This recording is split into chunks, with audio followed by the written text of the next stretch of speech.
L'harmonie universelle dans vos foyers.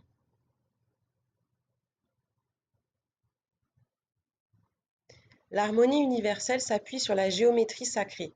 Chaque forme géométrique détient sa propre énergie vitale qu'elle diffuse. Les fleurs ou rosaces en sont des concentrés.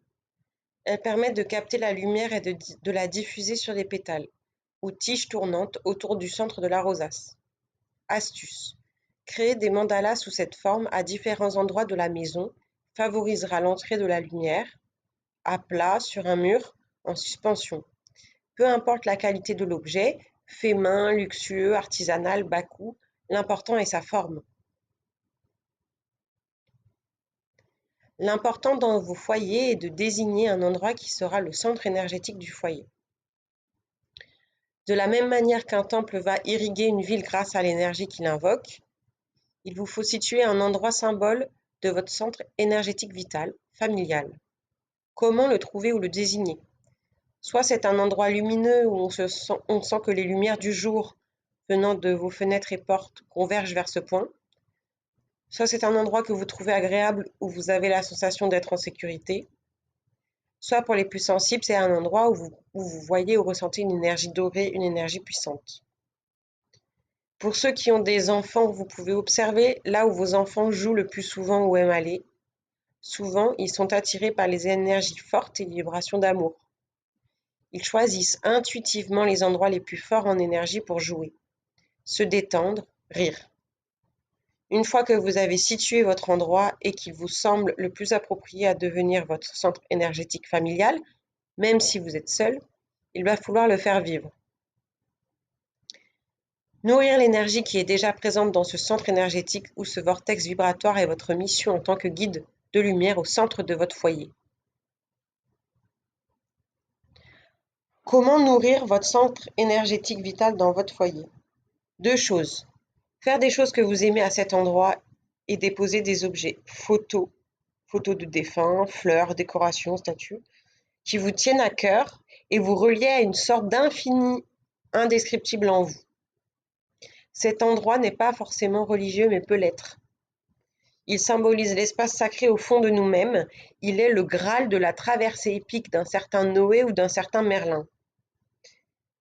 Au cœur de nous-mêmes, une explosion de vie jaillit du fond de notre cœur pour venir irriguer toutes les parties de notre corps. De même, dans notre appartement, notre foyer, un espace central doit être pensé en accord avec le centre de nous-mêmes, notre cœur. Et en utilisant cet espace comme centre de nos passions et d'objets qui nous portent au plus haut de nous-mêmes, nous utilisons notre potentiel intérieur pour le rayonner à l'extérieur. Vous l'avez bien compris, notre foyer est la représentation de notre corps. L'important dans vos foyers est de désigner un endroit qui sera le centre énergétique du foyer.